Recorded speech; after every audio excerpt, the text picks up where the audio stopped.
Hello, I'm Sergeant First Class Jeremiah Richardson, and here's a look at what's inside this edition of Army Reserve Today. A durable force. An Army Reserve soldier refines his skills in his garage. There's no end to the number of skills that we can bring to bear to the fight as a reserve component. A gun crew unites. An Army Reserve gun crew learns the value of teamwork at Operation Cold Steel 3. I'm just trying to get the gunner in a spot so he can take the right shot. We all have to believe that we're here to save lives in the future. A massive response. We take a look at how the Army Reserve trains its medical soldiers for mass casualty situations.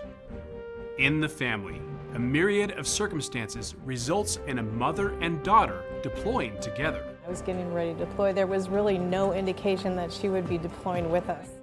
These stories and more ahead on this edition of Army Reserve Today. Hello, and welcome to Army Reserve Today. I'm Sergeant First Class Jeremiah Richardson. Thanks for joining us. We begin with our top story. Captain Jonathan Nagel is an Army Reserve Operations Officer out of the 336th Military Police Battalion. As a civilian, he's a part-time blacksmith who compares his skills as a soldier to his efforts in metalworking. Recently, Master Sergeant Michel Serret from the 200th Military Police Command spent some time with him to find out what gives him such inspiration.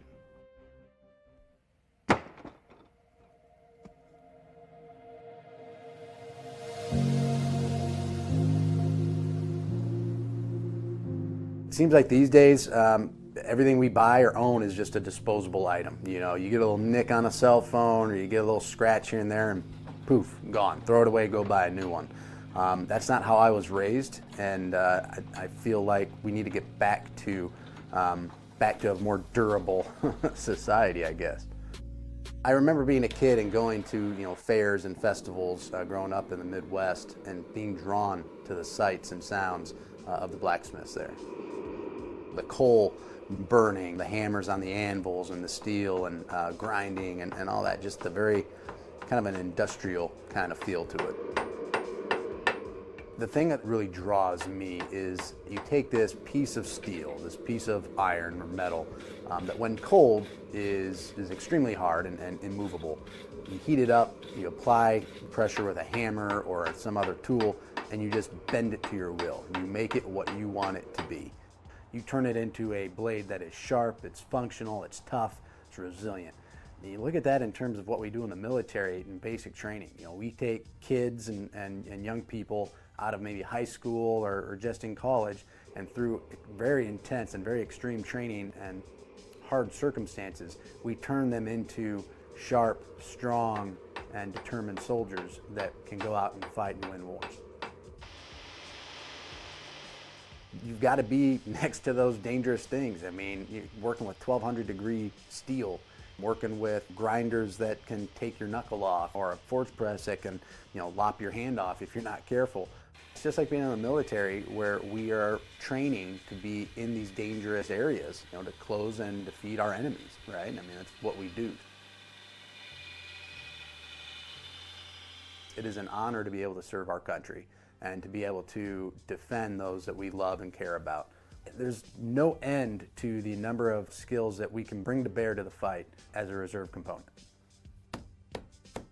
Every hammer's got its own purpose and its own way of helping you as a blacksmith reach your goal. Just like in the Army, we've got several different MOSs out there that all work to accomplish the same mission. You can't successfully accomplish a mission in the Army if you only have one MOS. Infantry can't do it all, military police can't do it all. If you don't have the right people, have the grit, have the desire to win, all that technology is going to be for naught.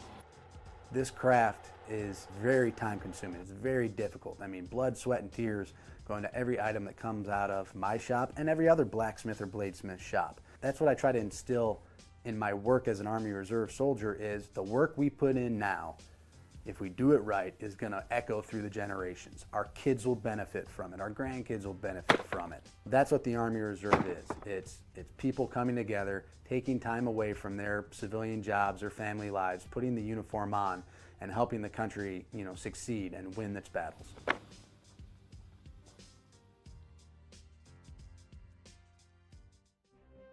The U.S. Army Reserve's Operation Cold Steel trains soldiers how to master crew-served weapons. Throughout the operation, soldiers also learn how to fight more effectively as gun crew teams. One such team at Cold Steel 3 walks us through their experience.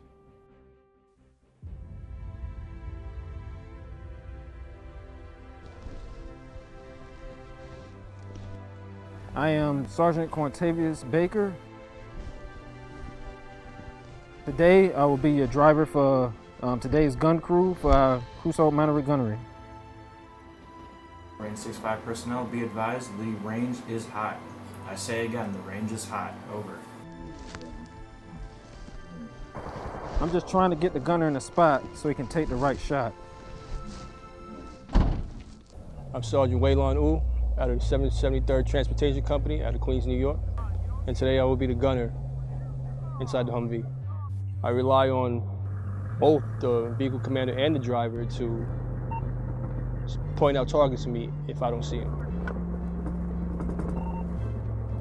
I'm Sergeant First Class Donato Liberto. This last iteration, I was the VC, the vehicle commander, inside the vehicle going downrange. When you have your target identification and your gunner is having difficulties, it's imperative to get them on target as soon as possible. You're short! One target, frame up! Fire in the dust! Hit! Target! Cease fire! Cease fire! Scouts report multiple moving enemy troops in your sector. Defend and report. I love my job. I love being in the Army.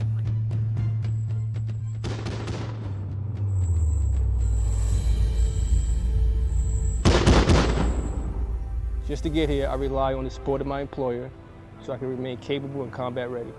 So we can answer our nation's call.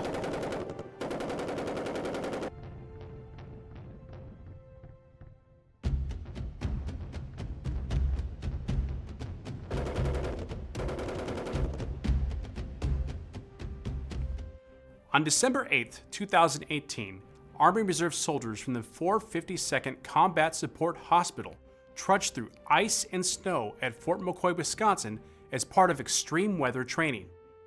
All right. Staff Sergeant Tarek Eddy at the NCO Academy. I'm the medic there. Past 2 weeks we've been doing cold weather operations. They've taught us how to basically survive out in the wilderness if you have to move tactically and do missions and not letting the weather get in your way. They taught us how to make improvised shelters. They taught us how to do traps and snares to catch food if you run low on food, how to make filters for water, how to boil snow, just things that if problems arise while you're on mission, how to surpass it. It was such a weird piece because I just wanted to challenge myself, give myself a nice good challenge. I haven't done anything like this before in my military career. It's good to get a change of pace, change of scenery, because I work in an aid station, so it was good to get out in the field and do some.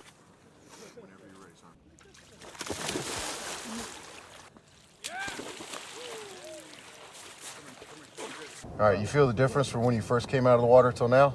That's what we're looking for. We're looking for that to wear off, where you kind of regain your function there, all right? I think everybody should come try the course. I think it's a great time. It's definitely a change of pace. The most valuable takeaway from the experience is always think outside the box. They always teach you a way, but it's not the way. And if you can make it work and you get the job done, then it's good to go. Don't go away. Army Reserve Today will be right back. Todd's a great guy. I mean, look at him. What a sweetheart. Attaboy. Wait, Todd, what are you doing? How totally selfish and un-Todd-like of you. Come on, Todd. Come on, man. All right, let's get ready for this convoy. My name is Sergeant Acosta with the U.S. Army Reserve. Ready? 1, 2. The day I told my mom that I was going to join the U.S. Army Reserve, she said, absolutely not. My mom did a 180, I guess, when she started seeing the results. Once I came back from training, she saw that I was very disciplined. I was more proactive. She loves everything that it has done for me and my family. The opportunities that you've been given, the training. I knew nothing about computers. Right. Until I joined the U.S. Army IT, Reserve. are you sure? Like I told you, I was like, I'm gonna go to college and I'm not gonna have any debt, unlike you. I went to college and I got a bachelor's in computer information systems. That degree, along with my Army background, allowed me to actually get the civilian job that I really, really wanted. I'm a systems engineer for a company. I work regular 8 hours, and then I have 1 weekend a month. You know, I'm a soldier. My regular life is my family. I'm home, and I'm living a normal life. And then I put on a uniform, and it's family again. My role as a team lead for my soldiers is to educate them. You see people's potential and you kind of push them. I've become a leader being in the U.S. Army Reserve. My determination has grown and grown. We did, in fact, nominate her as one of our top soldiers. I felt confident that the civilian side could absolutely benefit from training on the military side. I've had support from my commander, my recruiter, my fellow battle buddies. The best backup support that I can have to actually achieving my dream job.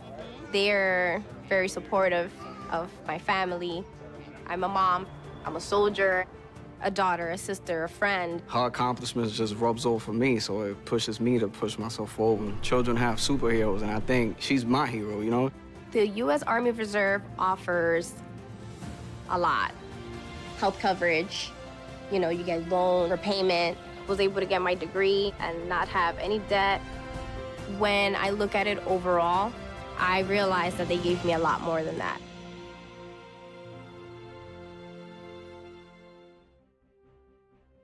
Welcome back. Medical soldiers must be trained for the possibility of intense high-casualty situations. The Army Reserve uniquely equips their soldiers by hosting mass casualty exercises at Fort Hunter Liggett, California, giving service members hands-on experience. Sergeant Brandon Keyes explains the opportunities and challenges of such an exercise.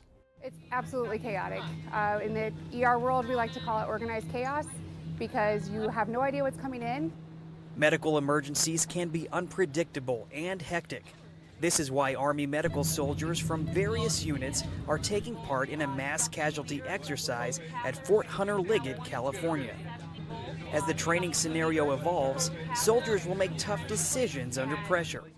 Those quick choices will determine what medical treatment their patients will receive next. And what we're trying to do is just ensure that it's controlled, that we're not missing any important injuries that may be life-threatening. And then as we go forward, ensuring that they get to that next level of care. Whenever you guys are ready. We have active and reserve soldiers, we have civilians, so there are a lot of different individuals working together. Relying on fellow medical personnel to assist when necessary is crucial to performance and the care and well-being of their patients. You have to rely on people who don't work in your section to come and help you to do the job that you do every day, and you have to teach them on the fly, so it's very chaotic. There's a lot of moving pieces, there's a lot of different people that come in and want to help, and maybe you have to kind of guide them to the right way to be the most helpful. We all have to believe that we're here to save lives in the future, so that if in reality we have to up and deploy a hospital of this size on the dime in 72 hours, that we're going to go there and we're going to have the right supplies, equipment, and personnel that we need to save lives. I'm Army Sergeant Brandon Keyes, Fort Hunter Liggett, California. It's no mystery that the Army Reserve provides a path for young people to make their lives better. Soldiers who join come from all different demographic backgrounds and all corners of the country. For Captain Marcellus Chambers of the 335th Signal Command, his hometown experiences were vital for his success. I'm Captain Marcellus Chambers. I'm from the south side of Chicago, and I'm a soldier in the United States Army. I lived the majority of my life in the Washington Park and Westwood Lawn neighborhoods. I attended Hyde Park Academy. My community helped raise me.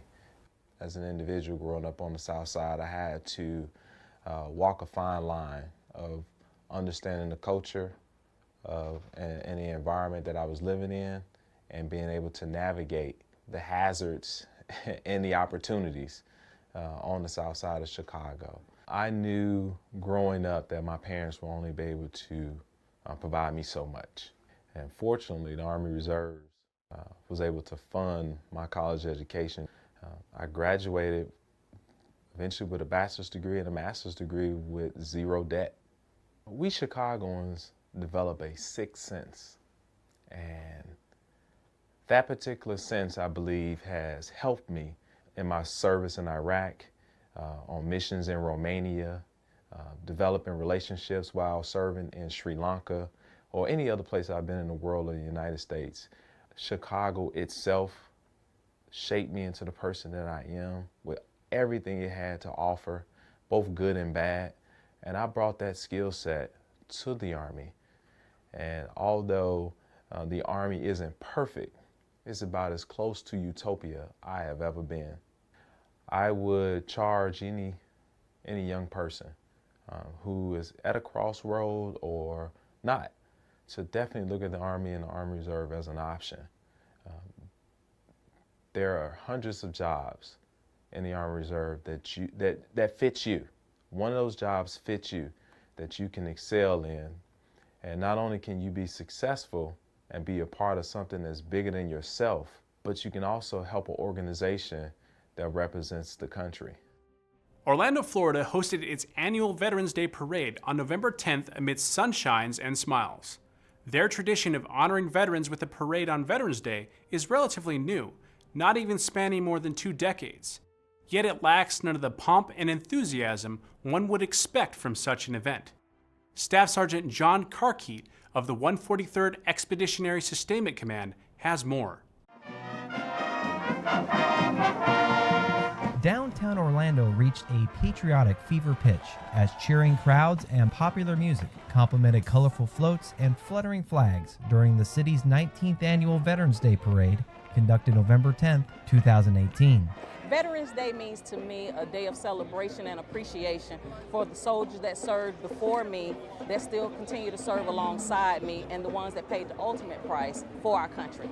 Among the dozens of school bands, first responder units, and veteran organizations marched more than 50 soldiers from the 143rd Expeditionary Sustainment Command, a U.S. Army Reserve Logistics Command comprising more than 10,000 soldiers and headquartered near the heart of Orlando. I thought it was important for us to be a part of this. I mean, we are a part of the Orlando community, so I thought it was a great opportunity for us to come out and to show some camaraderie. The ones that are serving get to be around each other, but as far as civilians being able to see that we can come together and do something in a community. The unseasonably warm temperature matched the warm reception given to the soldiers from participants and attendees alike. It means a lot to me because it does give respect to the individuals who had chosen. They didn't force to come to the military, they have chosen to volunteer into the military service. So being a part of the military is an honor. It's a privilege to be able to serve in the military, and just a chance to be able to be recognized for it is always appreciated. The parade gained greater significance as the festivities marked the centennial anniversary of Armistice Day, the date that marked the end of the First World War and laid the inspirational foundation for America to create a national holiday dedicated to veterans from every war. Every year it becomes more and more significant. Having 100 years of recognition is outstanding. Because we didn't always recognize our veterans the way that we should. That's pretty meaningful that we got it right, and now we've done it for 100 years.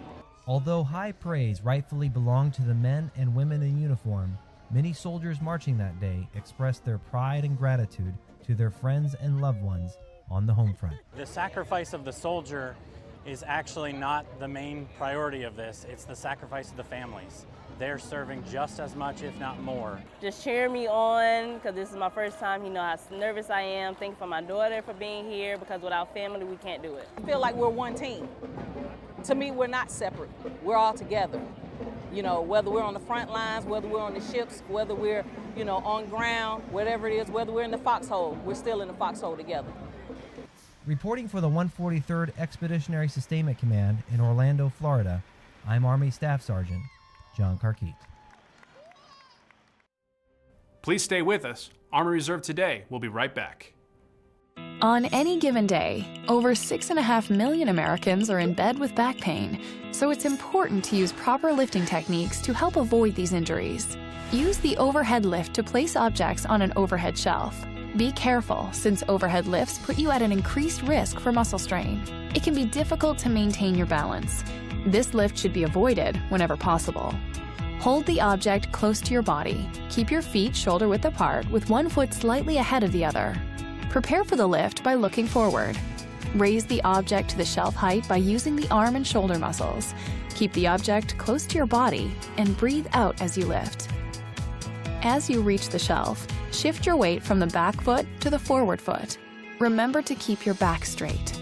When the load reaches the shelf, push the object onto the shelf. Be safe. Be smart. Always use proper lifting technique to avoid injury.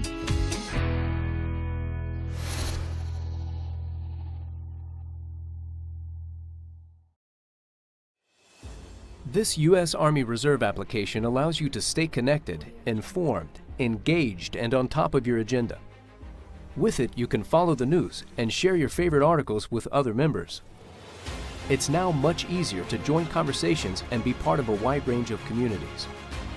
You can also create your own group and add members.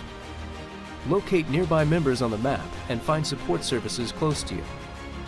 Check into locations to receive relevant information, training schedules, and also mark yourself as safe in emergency situations. Easily keep track of your fitness levels with our Army Physical Fitness Test. Challenge yourself and compete against other members in multidiscipline sports. Explore extensive resources at your fingertips.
Welcome back. Many do not know that the Army Reserve maintains units outside of the United States. We have reserve centers in places such as Saipan, Puerto Rico, and Germany. It could be a challenge for our citizen soldiers to maintain the same standards as their stateside brethren. But as Specialist Daisy Zimmer points out, the soldiers of the 361st Civil Affairs Brigade are up to the task. U.S. Army Reserve soldiers with headquarters in Headquarters Company, 361st Civil Affairs Brigade, Kaiserslautern, Germany, trained on Level 1 warrior skills during a 4-day battle assembly January 10th through 13th. The soldiers conquered several tasks, starting with land navigation. It provides the readiness of the soldiers that we could be called upon to go anywhere, Afghanistan, deploy anywhere. So this readiness is very important for the unit, for the 361st Civil Affairs. It's going great. The soldiers then donned, sealed, and tested their M40 protective masks. Soldiers must be confident and familiar with their personal protective equipment in the event of a chemical attack. The third task was to qualify on the M9 pistol and M4 carbine. Weapons qualification is an annual requirement to stay capable, combat ready, and lethal. Many Army Reserve soldiers use their civilian skills to enhance their effectiveness in the military. They in turn take that military experience back to their workplaces, where they provide much needed insight and leadership. Army Reserve Staff Sergeant Jacob Lapin has dedicated his life to serving others by finding that balance.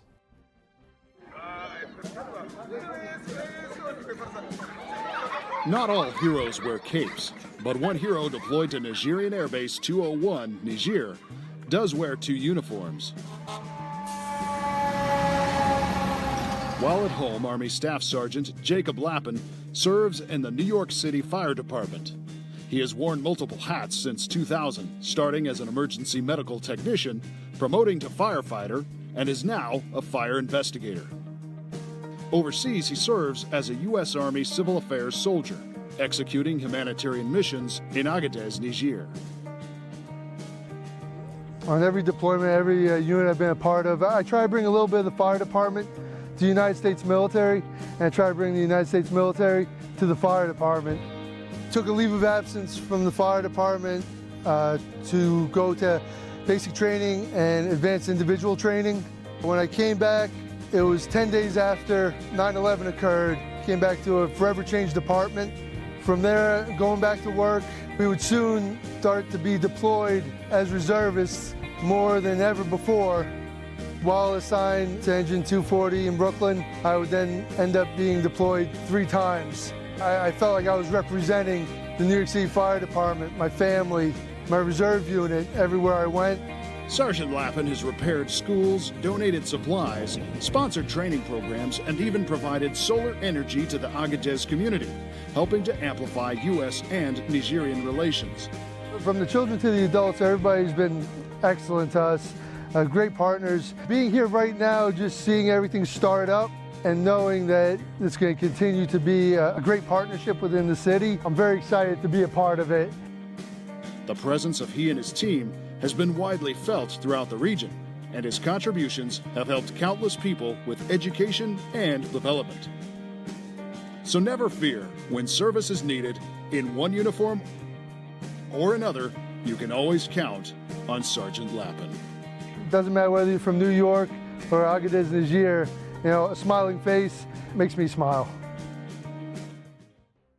The Army Reserve includes many multi-generational families that have served throughout its history.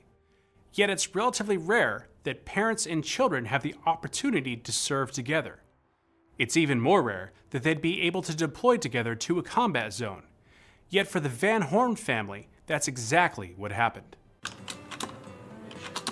So she was at basic training in AIT and I was getting ready to deploy. There was really no indication that she would be deploying with us. It wasn't until 3 weeks before we deployed that there was a need to have pharmacy techs fill some vacant slots that we had. So they reached out to my daughter while she was at AIT.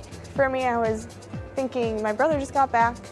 It's my turn. Like, that's the whole reason I joined. I've always wanted to serve since I was little. So when I got that call, like, hey, do you want to come? And it's like, absolutely. There is no questioning this. So for me, it was very exciting, but also very nerve-wracking because I haven't been out of the States, and being away from my family, I think that's one of the most important things to me is my family. So being away from them, it was a little scary. But knowing I had my mom here, my best friend, it made it a lot easier.